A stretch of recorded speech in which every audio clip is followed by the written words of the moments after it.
Assalamualaikum warahmatullahi wabarakatuh. Perkenalkan, kami dari kelompok 3, ulangan tengah semester, perencanaan pembangunan hotel. Untuk pertama-tama, saya akan memperkenalkan rekan-rekan saya.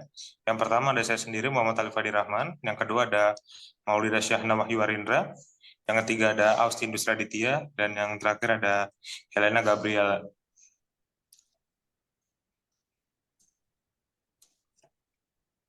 Lanjut. Selanjutnya ada beberapa subbab materi yang akan kami sampaikan. Yang pertama ada definisi hotel tangguh bencana, yang kedua ada faktor dan standar hotel tangguh bencana, yang ketiga ada bagaimana pengelolaan sistem hotel tangguh bencana, dan yang terakhir ada keuntungan dan kerugian hotel tangguh bencana.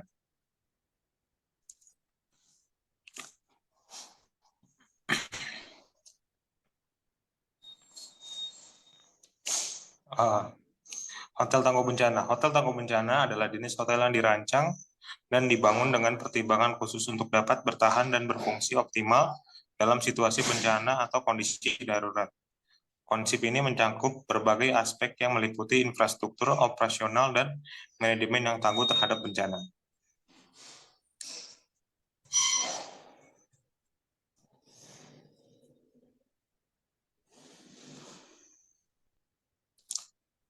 Selanjutnya ada karakteristik dari hotel bencana. Yang pertama itu ada kesiapsiagaan terhadap bencana, yang kedua ada konstruksi dan desain terhadap bencana, yang ketiga ada sumber daya mandiri, keempat ada komunikasi darurat, kelima ada pendidikan dan pelatihan, keenam ada peran dan pemulihan pasca bencana, ketujuh ada water and food management, selanjutnya ada fasilitas medis darurat, diikuti dengan rencana interior yang aman, kerjasama dengan pihak berwenang, dan yang terakhir adalah pendidikan masyarakat. Selanjutnya ada tujuan dari hotel tangguh bencana. Tujuan utama dari dibentuknya hotel tangguh bencana adalah untuk memberikan tempat perlindungan, keamanan, dan pelayanan yang optimal kepada tamu dan karyawan selama dalam situasi darurat atau bencana. Berikut adalah beberapa tujuan kunci yang ingin dicapai melalui hotel tangguh bencana. Yang pertama ada keselamatan dan perlindungan, yang kedua kesiapsiagaan dan respons darurat, yang ketiga pelayanan dasar dan kebutuhan manusia, yang keempat kontribusi terhadap pemulihan pasca bencana, dan yang kelima pendidikan dan kesadaran masyarakat.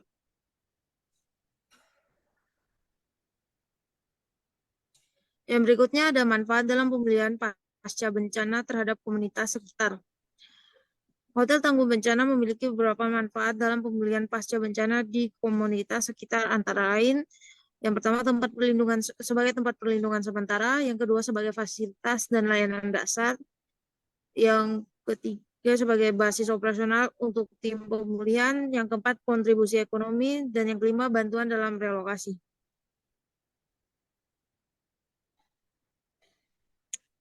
Adapun faktor dan standar dari hotel tangguh bencana. Yang pertama adalah faktor. Di faktor sendiri terbagi atas dua faktor, ini faktor pendorong dan faktor penghambat. Untuk faktor pendorong terdiri dari kesadaran dan akan ancaman bencana, kebutuhan dan akan tempat perlindungan, peraturan dan kebijakan pemerintah, dukungan finansial dan insentif. Untuk faktor penghambat ada biaya dan keterbatasan sumber daya. Yang kedua, ketidakpastian pemerintah. Yang ketiga, regulasi dan izin. Yang keempat, tantangan teknis dan desain.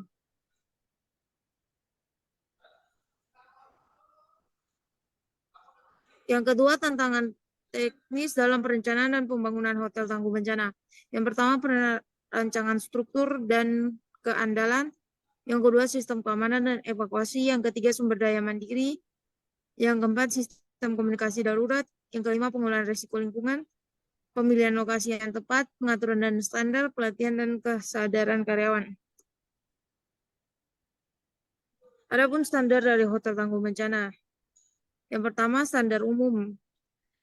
Ada beberapa standar umum yang dapat diambil oleh hotel tangguh bencana, seperti standar ISO 22320, standar ISO 22316, standar ISO 7, NFPA 1600. Yang berikutnya ada standarisasi hotel tangguh bencana. Berikut ada beberapa contoh standarisasi yang umum dapat diambil. Yang pertama, standar konstruksi dan desain, standarisasi keamanan dan keselamatan, standar tanggap darurat, standar keberlanjutan, standar pemeliharaan dan inspeksi, standar manajemen krisis.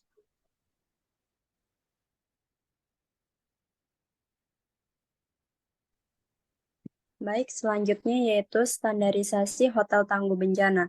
Berikut adalah beberapa contoh standarisasi yang umum. Yang pertama yaitu standar konstruksi dan desain, yang kedua standar keamanan dan keselamatan, yang ketiga standar tanggap darurat, yang keempat standar keberlanjutan, yang kelima yaitu standar pemeliharaan dan inspeksi, dan yang terakhir yaitu standar manajemen krisis. Lalu beberapa standar keberlanjutan yang umumnya diterapkan pada hotel tangguh bencana. Yang pertama yaitu sertifikasi lingkungan, selanjutnya yaitu efisiensi energi, pengelolaan air, pengelolaan limbah, dan penggunaan material ramah lingkungan. Lalu ada pengelolaan hotel tangguh bencana. Yang pertama, struktur bangunan hotel yang aman. Berikut adalah beberapa aspek yang perlu diperhatikan untuk memastikan keamanan sistem struktur bangunan hotel tangguh bencana. Yang pertama yaitu fondasi kuat, kemudian desain anti gempa, struktur tahan angin, elevasi dan perlindungan banjir, konstruksi tahan kebakaran, perencanaan tata letak kamar, sistem pemadam kebakaran, rute evakuasi yang jelas, pelatihan staf, peringatan dini, simulasi evakuasi, dan yang terakhir yaitu perawatan rutin. Yang kedua, sarana dan prasarana kebencanaan memadai. Berikut adalah beberapa elemen sarana dan prasarana kebencanaan yang harus ada di hotel tangguh bencana. Pertama, rute evakuasi yang jelas. Kedua, pintu darurat yang mudah diakses. Yang ketiga, ruangan pengungsian.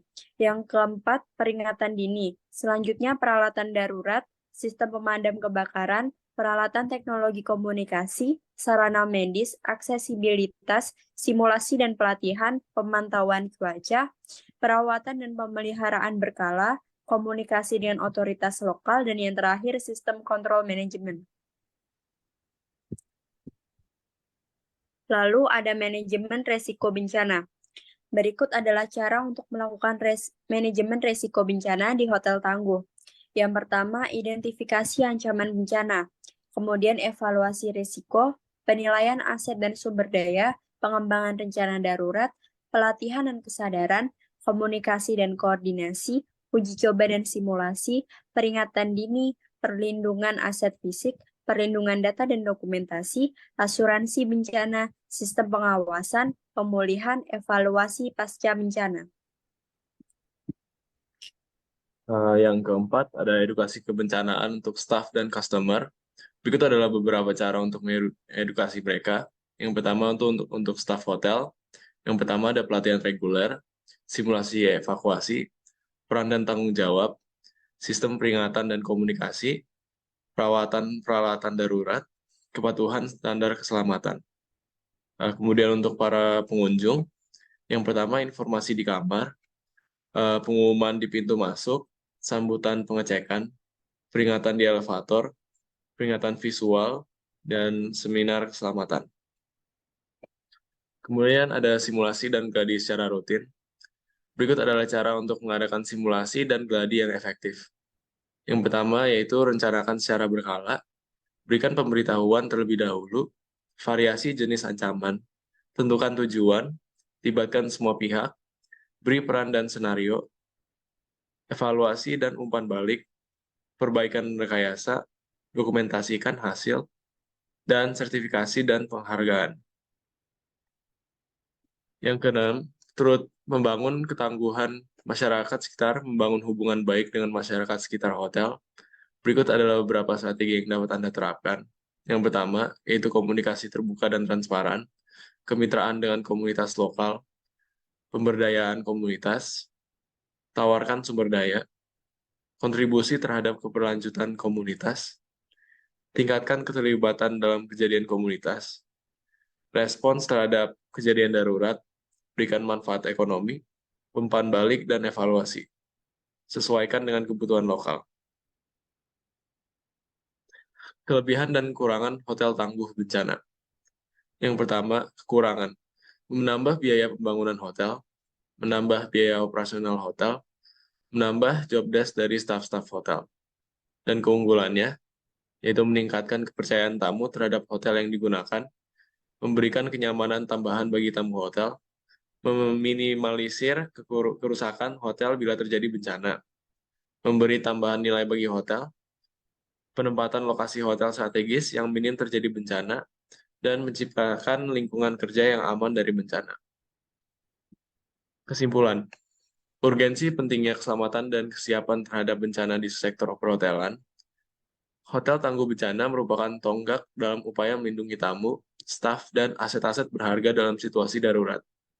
Melalui integrasi praktik-praktik terbaik seperti identifikasi ancaman, pemilihan lokasi yang aman, struktur bangunan yang kokoh, sistem peringatan dini, rute evakuasi yang jelas, dan pelatihan staf, hotel tangguh bencana bukan hanya sekadar bangunan, tapi sebuah simbol komitmen terhadap keselamatan dan kemanusiaan.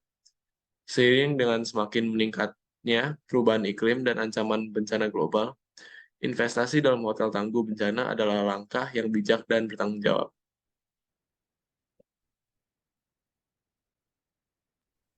Terima kasih karena sudah mendengarkan sampai akhir. Kurang lebihnya kami mohon maaf.